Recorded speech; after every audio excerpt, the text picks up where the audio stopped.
guys, selamat datang di Willy Vlog. Sekarang gue kedatangan temen gue dari Mersin. Halo. Ini bocah Mersin, vlognya ada. Dia juga award di YTB, sama kayak gue juga, berangkat tahun 2016. Kenalan dulu dong. Oke, jadi guys, gue tuh bocah Mersin ya kalau di YouTube ini. Tapi nama asli gue nggak usah disebutin lah. Fauzan. Jadi kali ini kita mau ngebahas apa, Bil? Pengalaman wawancara YTB. Oke, langsung aja. Jadi mulai dari lu dulu, Bil. Gimana pengalaman lu? Pengalaman gue, kedubesnya Turki itu di pinggir jalan persis, jadi cuma ada trotoar doang. Jadi kayak kalau yang nunggu di situ ya cuma nunggu di trotoar doang. Setelah itu pokoknya di trotoar itu kita bakalan ketemu banyak orang yang mau wawancara juga, dan ada yang mau wawancara, ada juga yang selesai wawancara. Biasanya kalau mereka yang udah selesai wawancara tuh mereka bakalan ditanya-tanya, dikerubutin, ya nggak sih? Iya, benar. Dikerubutin gitu, ntar dia ceritain pertanyaannya kayak gini. Sampai ada yang waktu itu ditanya, pertanyaannya tuh ada yang ditanya Indomie, suka Indomie. Ada yang ditanya, kamu tahu nggak jumlah penduduk Indonesia ada berapa? Pokoknya banyak banget. Ada yang ketakutan, ada yang seneng, ada yang percaya diri, pokoknya macam-macam banget lah. Itu di situ bikin mental jadi down banget, beneran deh. Gue di situ udah, ya Allah, yang penting bisa masuk, selesai, pulang, udah gitu aja. Gue pokoknya mikir kayak gitu, beneran deh. Gue nggak mikir bisa bakalan lolos atau nggak mikir kayak gitu. Setelah itu gue masuk, kita diliatin kas Turki gitu loh, kayak guci-gucinya dan lain-lain. Karpetnya pokoknya bagus lah. Itu kita masuk, itu ada 2 orang, waktu gue 2 orang, lu 3. Gue 3 orang. Gue 2 orang, itu masuk. Gue itu pokoknya di situ tuh gue udah bawa tas tote bag sama map.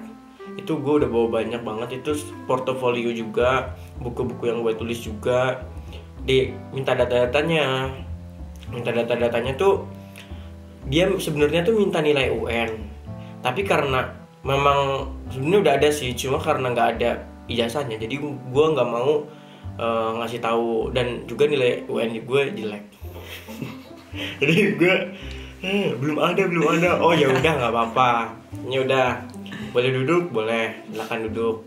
Perkenalan. Sebelum perkenalan gue bilang juga, ya terima kasih, ini menjadi salah satu kesempatan yang terbaik untuk saya bisa berada di sini, bla bla bla bla, basa-basi. Nama saya Tanda Bilan Rizky. Gue ngomongin hobi, habis itu mereka nanya, emang kamu punya apa di jurusan kamu, jurnalistik? Itu aku punya buku-buku yang udah aku tulis.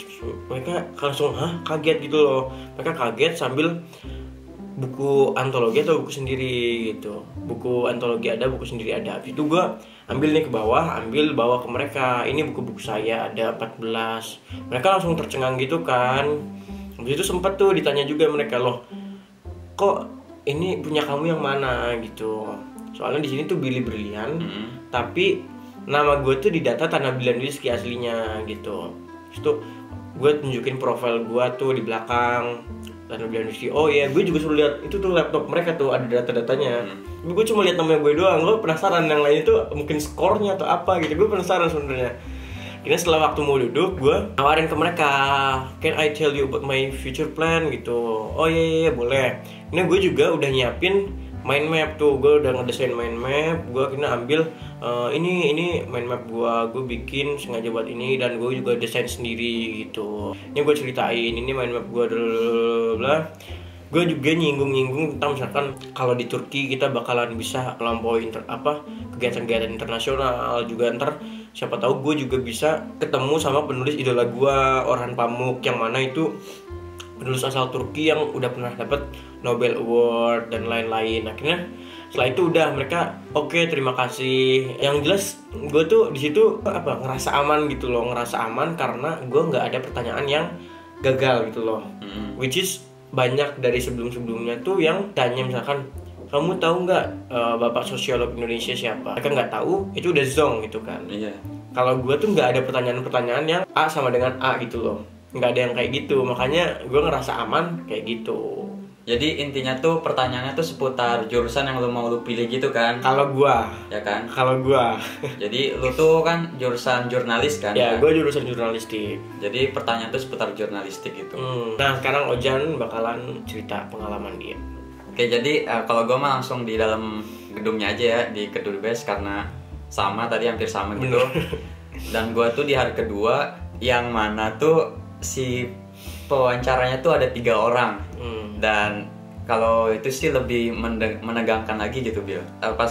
Pas bagian gue itu, gue dipanggil tuh. Pas gue masuk, gue senyum-senyum aja, sok-sok baik-baik gitulah. Dia langsung ditanya gue, tolong perkenalkan diri kan. Ya udah, kenalin diri. Jadi gue tuh punya teknik sendiri gitu Bil, cara kenalin diri. Jadi kalau pas bagian gue tuh, gue ngenalin diri gue dari arti-arti nama gue. Misalkan dari Fauzan, itu kan artinya kemenangan. Nah gue tuh jabari arti dari nama gue itu mendeskripsikan kepribadian gue. Nah jadi itu tuh salah satu teknik gue sendiri ya. Terus udah nyampe itu, gue ditanya kan mau ngambil apa, mau ngambil jurusan apa. Tapi abis itu gue disuruh ngasih dokumennya dulu tuh. Gue abis itu ngasih dokumen semuanya sama dia, dilihat-lihat. Terus gue ditanya, tapi yang aktif tuh cuma 2 orang aja sih pas bagian gue. Dan pas interview juga kan kita pakai bahasa Inggris ya. Full bahasa Inggris. Full bahasa Inggris, jadi ngomongnya juga gue waktu itu masih lumayan lancar sih ya, masih bisa dimengerti. Dan itu emang penting banget buat komunikasi pas interview. Dan pengalaman gue lagi sih, gue di tes ini Bill sama si petugas itunya kan, dia ngeliat nilai UN gue gede kan. Dan sama dia tuh langsung dikasih soal kan. Dia nulis soalnya. Iya, dia udah nulis, habis itu kasihin ke lu. Iya, jadi pas dia ini, dia langsung ngambil kertas gitu. Dia nulis 3 soal sih. Dan itu tuh gue kan udah setahun nggak belajar matematika lagi kan ya. Gue udah pusing di situ. Pertama gue udah panas banget, udah duduk di kursi panas. Gue nggak bisa mikir jernih kan. Ya gue belum belajar setahun juga, gue udah nggak pernah belajar matematika. Gue dites kayak aljabar, sudut-sudut kayak gitu, berapa derajatnya itu. Dan abis beres tuh gue kasih kan. Terus pas gue lihat reaksinya dia ngangguk-ngangguk aja kan. Ya udah, gue semoga benar lah kata gue. Dia tuh nanya lagi seputar jurusan gue. Kebetulan gue kan waktu itu pengennya manajemen, tapi pas di formulir gue tuh preference gue tuh ekonomi semua guys. Jadi bisa dibayangin kan, maksudnya tuh kan pertamanya tuh gue nanya ke kakak gue kan, kalau mau masuk manajemen tuh ngambil jurusan apa. Jadi, ekonomi. Iya, kata kakak gue tuh ekonomi. Jadi ntar tuh pas masuk ekonomi, ntar di semester ketiganya itu dibagi lagi masuk ke cabang masing-masing. Ternyata pas di interview itu gue ke gap gitu kan. Gue udah, gue kayaknya udah nggak mau, gue udah nggak yakin lolos lah. Jadi ada yang bikin minus gitu ya. Iya, jadi kata dia tuh kalau di Turki itu, kalau misalkan ngambilnya ekonomi, ntar tuh masuknya ekonomi murni gitu. Jadi nggak ngejurus kemana-mana lagi, emang kayak mikro makro ekonomi ntar dipelajari. Dan kalau mau manajemen juga ntar milihnya tuh emang jurusan manajemen. Dan pada saat gue pendaftaran sih, gue dapetnya pernah ngelihatnya bisnis manajemen ya, nggak ada manajemen murninya gitu. Nah, jadi gue pilih ekonomi. Dan di saat itu gue udah down gitu guys, gue udah down. Terus akhirnya sama dia tuh diganti langsung, dialihin gitu loh, dialihin topiknya sama dianya. Ya untungnya gue dialihin topiknya gitu, soalnya gue udah nggak bisa ngeles tuh, lu udah salah persepsi gitu. Iya, maksudnya tuh gue pengen masuk tapi manajemen, lu malah salah milih. Nah iya, gue malah salah milih. Tapi masih dalam satu fakulti kan seenggaknya. Jadi gue udah down gitu, dan sama dia langsung dialihin pembicaraan dengan pertanyaan, pekerjaan bapak apa kayak gitu kan. Ya udah, gue jawab pertanyaan bapak gue, terus cerita dikit. Nah di situ suasananya makin hangat gitu, makin ngobrol makin tercipta lah suasana ramah lingkungan gitu. Terus habis itu ya gue ngobrol-ngobrol gitu, dan di situ asik juga sih. Dan akhirnya sih dia ngucapin kata-kata indah gitu ya. Semoga gue ini bisa sesuai yang gue ucapin itu, bisa membangun Indonesia kedepannya. Lu pura-pura pencitraan gitu ya? Iya, jadi emang itu tuh yang dibutuhin dalam interview tuh guys. Iya sih. Nah itu aja sih pengalaman gue. Yang penting bahasa Inggris atau enggak bahasa Arab juga bisa kalau interview. Ada juga pengalaman itu, dia memang dari pesantren gitu. Dia itu langsung pertanyaannya itu pakai bahasa Arab dan dia juga bisa bahasa Arabnya, bisa ngejawabnya. Jadilah dia sampai selesai pun itu full bahasa Arab dan dia juga mau ambilnya ilahiyat, mau ambil tentang agama gitu. Jadi pas banget sih. Jadi yang jelas tuh kalian harus master di jurusan kalian. Siapin itulah, misalkan kayak di sosiologi kalian harus seenggaknya cari-cari tahu dulu. Kalau ini kayak di ekonomi paling enggak dia untungnya lu bisa ya jawab pertanyaan itu ya. Untungnya dia bisa gitu. Terus kalau menurut gue tuh persiapannya tuh bikin wawancara tuh yang beda sendiri gitu. Biar wawancaranya tuh inget, oh lu tuh yang apa gitu. Iya, Misalkan kayak gitu. Oh si dia tuh yang waktu itu ngapain. Oh si dia tuh yang waktu itu misalkan ini mungkin yang ngejelasin nama-namanya dan lain-lain. Atau enggak gue, oh itu dia tuh yang waktu itu bawa buku-bukunya banyak. Dan gue juga pakai mind map, itu beda banget dari yang lain gitu. Dan gue juga sebenarnya udah bawa lagi tuh gue bawa koleksi foto gue. Jadi gue memang desain itu ada foto. Nah itu tuh niatnya gue ceritain ke mereka, ini kegiatan gue waktu jadi volunteer, ini kegiatan gue waktu ikut forum-forum nasional, ini kegiatan gue waktu lomba-lomba ngewakilin sekolah, kayak gitu sih. Itu kan beda daripada yang mereka cuma masuk bawa map doang, ngasih udah ngobrol selesai.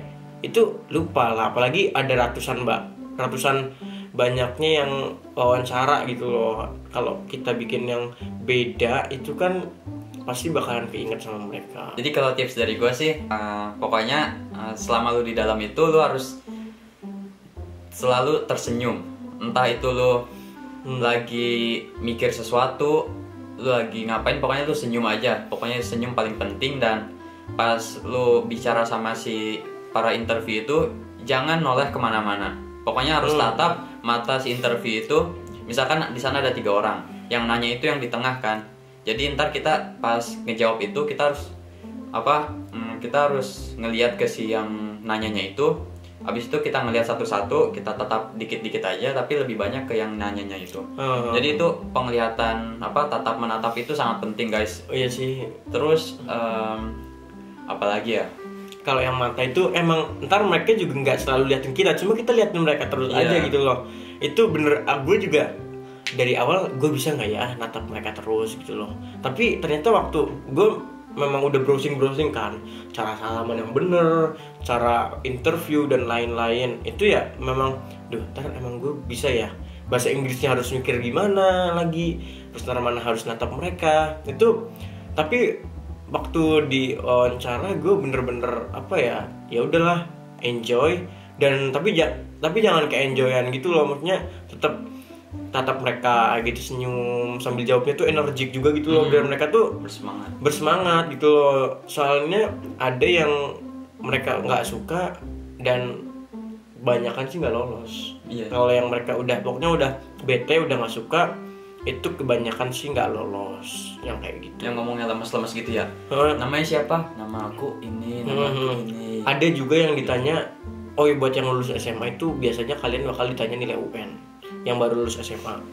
Dan juga yang pokoknya yang mau daftar S1 itu bakal ditanya nilai UN. Dan kalau kemarin juga anak SMA yang baru lulus SMA kayak gue tuh ada juga yang ditanya nilai UN-nya mana gitu. Belum ada. Coba kamu bakal ekspektasinya nilai berapa? Ya, bagusnya berapa? Itu pokoknya dikejar terus. Nah untungnya gue tuh nilai UN-nya ada nggak? Nggak ada, belum keluar. Oh ya udah cukup segitu doang. Makanya beruntung banget sih gue. Tapi ada juga yang udah lulus tahun lalu, kakak kelas gue itu ditanyanya, kok nilai UN sama nilai sekolah itu beda banget. Misalkan nilai sekolah tuh 99, tapi UN misalkan 87 gitu, kok beda banget turunnya gitu. Kenapa? Nah itu dia sempet kayak salah gitu loh. Dia bilang, boleh nggak ngomong pakai bahasa Indonesia, jelasin pakai bahasa Indonesia. Ya jelas nggak boleh lah ya. Nah mereka langsung dia udah fatal banget sih. Pokoknya mereka langsung nggak boleh. Mereka kayak marah gitu. Makanya setelah gue tanya juga waktu setelah dia keluar, dia kayak pesimis gitu sih, dan ternyata nggak lolos dia. Oke, terus Jadi ntar si para interviewnya itu waktu itu sih gue ditanyain seputar esai gitu ya. Jadi pas kita udah nulis esai di tahap administrasi itu, kita jangan ngelupain esai itu guys. Jadi kita harus mendalami esai itu, dan kita tuh justru harus berpikir luas tentang esai yang kita buat itu. Karena ntar si interviewnya nanya tentang esai kita yang udah dibuat, dan pada saat interview itu kita perlu untuk bertele-tele menjawabnya. Tapi bertele-tele itu bukan berarti omong kosong doang. Jadi bertele-tele itu jadi punya kesan positif gitu, dan intinya nyambung sama apa yang kita omongin itu loh, sama esainya. Jangan misalkan kita ngomongin A, tiba-tiba kita nyambungnya ke B sana. Kalau misalkan kayak gitu, ntar ya itu nilai kurang juga sih kalau menurut gua. Ya kalau esainya kan ada 3, tentang kenapa Turki, kenapa future planmu apa, kenapa jurusan itu ya, yang jelas tuh itu semua bakal ditanyain. Cuma kalau yang dari pengalaman sebelumnya itu ada kakak kelas juga yang bikin mind map, terus dia nunjukin foto, makanya gue juga ulangi tuh, gue belajar dari situ. Tapi waktu itu kakak kelas tuh dia cuma bikin mind map seadanya, makanya gue di situ dimaksimalin banget tuh. Di future plan gue memang udah berkaitan juga kan, gue ngapain, gue future plan mau ngapain, udah terbukti juga. Mantepin banget tuh di future plan, gue desain sendiri, gue ini apa yang bakal dibahas, gue latihan juga buat presentasi future plan-nya. Pokoknya dipersiapin banget lah, meskipun ntar nggak ditanya sih, ada beberapa yang nggak ditanya, ada yang beberapa yang cuma ditanya juga. Intinya kalau mereka nanya apa, kalian jawabnya yang kalian punya gitu loh. Misalkan ini gue pokoknya mau nyiapin, gue tuh poin plusnya misalkan gue tuh si penghafal Al-Quran. Kan kamu tuh apa sih yang bikin keren di kamu di ilahiyat misalkan kayak gitu. Oh saya sudah bisa menghafal Al-Quran sampai segini. Ntar pasti mereka penasaran, coba baca. Pasti kayak gitu, mereka kayak gitu. Nah makanya kamu harus gimana caranya biar kamu tuh menonjolin apa yang kamu punya gitu sih, yang bisa, yang jelas kamu harus bisa bawa alurnya gitu. Kita tuh ngomong tuh harus rasional gitu loh. Jadi misalkan nggak, kalau misalkan kita gini ya kan biasanya kan kalau gue tuh ngomong tuh gimana ya, gue tuh mau menciptakan Indonesia lebih baik lagi di masa depan. Dengan cara apa? Begini dan cara-cara itu tuh harus logis dan rasional yang bisa kita terapkan di masa depan. Jangan misalkan kayak yang mustahil banget gitu.